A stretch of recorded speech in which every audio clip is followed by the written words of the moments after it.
राम राम जपना पराया माल अपना, की कुटिल नीति है तुम्हारी। मुख में राम बगल में छुरी, की कुटिल नीति है तुम्हारी। आम के आम व गुठली के दाम, की कुटिल नीति है तुम्हारी। तन के उजले मन के काले, की कुटिल नीति है तुम्हारी। मुख के मीठे दिल के झूठे, की कुटिल नीति है तुम्हारी। जहां देखी तवा परात वहीं गुजारी सारी रात, की कुटिल नीति है तुम्हारी। अपना काम बनता भाड़ में जाए जनता, की कुटिल नीति है तुम्हारी। अपना काम बनता भाड़ में जाए जनता, की कुटिल नीति है तुम्हारी। रघुपति राघव राजा राम, जैसा मौका वैसा काम, की कुटिल नीति है तुम्हारी। इस नीति को, अनीति को, दुर्नीति को, कूटनीति को, वक्रनीति को, राजनीति को छोड़ दे, अन्यथा ये नीति करेगी जीवन का दहन। रे चपल मन कर तू अरहत का वचन, रे चपल मन कर तू अरहत का वचन।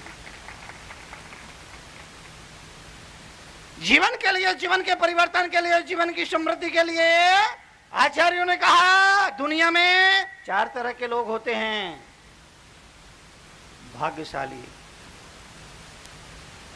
सौभाग्यशाली, महाभाग्यशाली और दुर्भाग्यशाली। दुनिया में 4 तरह के लोग होते हैं। भाग्यशाली, सौभाग्यशाली, महाभाग्यशाली और दुर्भाग्यशाली। इन्हें हम परिभाषित यूं करेंगे, जिसके पास केवल धन है वो भाग्यशाली है। जिसके पास धन के साथ स्वास्थ्य भी है वो सौभाग्यशाली है, तथा जिसके पास धन भी है, स्वास्थ्य भी है और धर्म भी है वो महाभाग्यशाली है। जिसके पास केवल धन है, जिसके पास केवल धन है, जिसके पास केवल धन है। बहुत सारे लोग दुनिया में ऐसे हैं जिनके पास धन है, बेशुमार धन है, पर बीमार। धन है, खा पी नहीं सकते। डॉक्टर ने कहा ये नहीं खाना, ये नहीं खाना, ये नहीं खाना, ये नहीं खाना, ये नहीं खाना, ये नहीं खाना, ये नहीं खाना, ये नहीं खाना। डॉक्टर साहब क्या खाना? डॉक्टर ने कहा बगैर घी की, बोलो, बगैर घी की रोटी और उड़द की दाल का पानी। धन है, धन है। घर में मेहमान आया, 56 तरह के व्यंजन बनाए। घर में मेहमान आया, 56 तरह के व्यंजन बनाए। मेहमान भोजन करने बैठा, भोजन व्यंजन परोसे, अब वो मस्ती से खा रहा है और ये देख रहा है। कितना दुख होता होगा उसको सुना। सोचिए, सोचिए, ये खा नहीं सकता है लेकिन मेहमान खा रहा है, ये देख रहा है। क्यों? डॉक्टर ने कहा ये नहीं खाना, ये नहीं खाना, ये नहीं खाना, ये नहीं खाना, ये नहीं खाना। क्या खाना? बिना घी की रोटी और उड़द की दाल का पानी। धन है पर स्वास्थ्य नहीं है, जिंदगी भर धन। संत आए, सेठ जी सत्संग करो, अभी नहीं। धन, मंदिर जाओ, फुर्सत नहीं, दुकान जाएंगे, धन धन। मुनि आए, प्रवचन में जाओ, फुर्सत नहीं, दुकान जाना है, धन धन धन। तीर्थ यात्रा करने के लिए टाइम निकालो, फुर्सत नहीं, क्यों? दुकान जाना है, धन धन धन धन धन। विधान हो रहा, पंचकल्याण हो रहा है, उसमें शामिल हो जाओ, इंद्रवन के पूजा करो, नहीं, फुर्सत नहीं, क्यों? धन धन धन धन। जिंदगी भर करता रहा धन धन धन। एक दिन मर गया, मरने के बाद बेटा ने शोक पत्रिका लिखी। बड़े दुख के साथ सूचित करना पड़ता है कि हमारे पूज्य पिताजी का निधन हो। पड़ोसी की झोपड़ी में आग लगी है, लोग सोचते हैं कि हमारी झोपड़ी में आग थोड़ी ना लगी है। ये क्या हो रहा है? हमारे चेहरे की मुस्कुराहट गायब हो गई। हमारे चेहरे की मुस्कुराहट गायब हो गई, चेहरे की मुस्कुराहट गायब हो गई, चेहरे की मुस्कुराहट गायब हो गई। मैं कहता हूं अक्सर, आज दो से ज्यादा दुर्लभ हुई, एक तो चेहरे की हंसी और दूसरी जिंदगी की खुशी।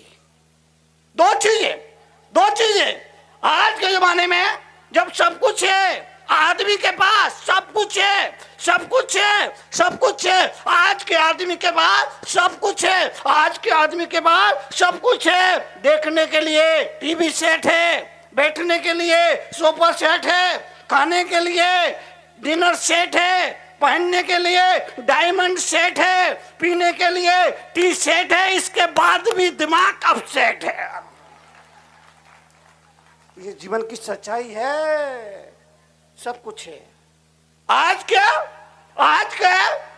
के आदमी के पास सब कुछ है, चेहरे पर हंसी नहीं। अब घर में कभी मेहमान आ जाए तो चेहरे पर मुस्कुराहट लाने के लिए दम लगाना पड़ता है। चेहरे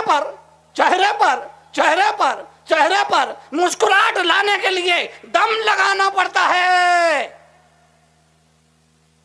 21वीं सदी का बस इतना ही प्रभाव है। 21वीं सदी का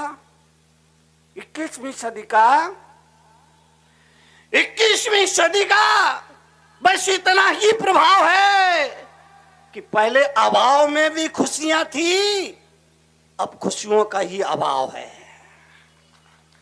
21वीं सदी का बस इतना ही प्रभाव है।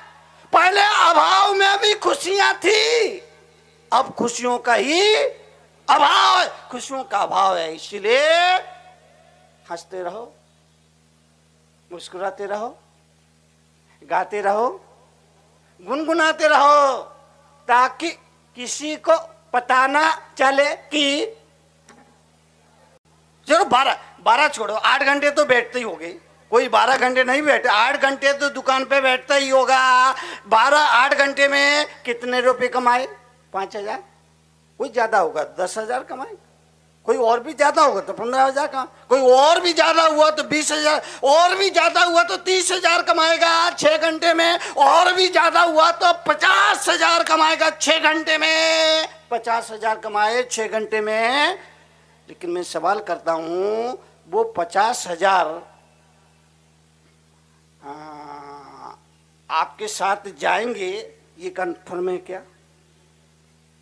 50,000 रुपया आपने दिन भर में बैठ करके कमाए, वो आपके साथ जाएंगे, वो आपके साथ जाएंगे, ये कन्फर्म है क्या? बोलो, कन्फर्म नहीं है। लेकिन वो साथ में नहीं जाएंगे, ये कन्फर्म है।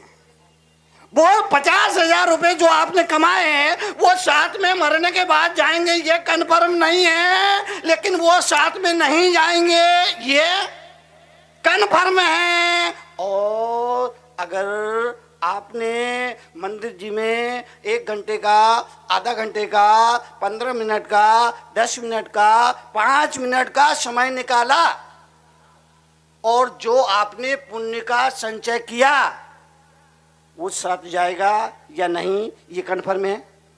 बोलो, जाएगा, ये कन्फर्म है। अब कितनी सरल बात है।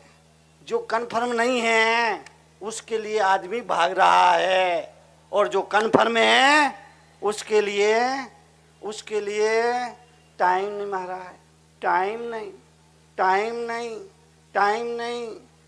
नहीं। मन तो बहुत करता है, लेकिन मन तो बहुत करता है, मगर मन तो बहुत करता है, किंतु मन तो बहुत करता है, परंतु, ये किंतु, परंतु, लेकिन, मगर, ये 4 शब्दों को कचरे के डिब्बे में डाल देना। ये 4 शब्द कचरे के डिब्बे में डाल दो। मगर एक भाई आके बोले, महाराज आपका प्रवचन सुनने के बाद ऐसा लगता है घर द्वार परिवार छोड़ो और आपके साथ ही चलो। मगर मैंने कहा, गेट आउट फ्रॉम दिस कमरा। ये मगर आ गया ना, अब ये तुझे खाएगा, ये मगर आ गया ना। अब तो तू मेरे साथ चलने की बजाय तू गांव से बाहर तक छोड़ने भी नहीं जाएगा। मगर आ गया ना। धर्म के मामले में गलियां मत निकालिए, धर्म के मामले में गलियां मत निकालिए। लोग धर्म के मामले में गलियां निकाल लेते हैं। एक दिन मैंने अपने प्रवचन में नियम दिया कि प्रवचन के बाद नियम देता था, अभी तो नहीं देता हूँ, पहले देता था। प्रवचन के बाद नियम, मैंने कहा आज कोई भी 12 बजे से लेके 12:15 बजे तक दर्पण नहीं देखने का। 15 मिनट भाइयों को तो कोई तकलीफ नहीं देखेंगे, उसमें क्या है, लेकिन समझ गए आप, बहुत समझदार हो, मतलब इशारों की भाषा समझ जाते हो। भाइयों को तो कोई तकलीफ नहीं, 15 मिनट की बात है, आधा घंटे की बात है, कोई तकलीफ नहीं, लेकिन महिलाओं को बड़ी तकलीफ हो गई। अब एक महिला को, एक माता बहन को किसी पार्टी में जाना था,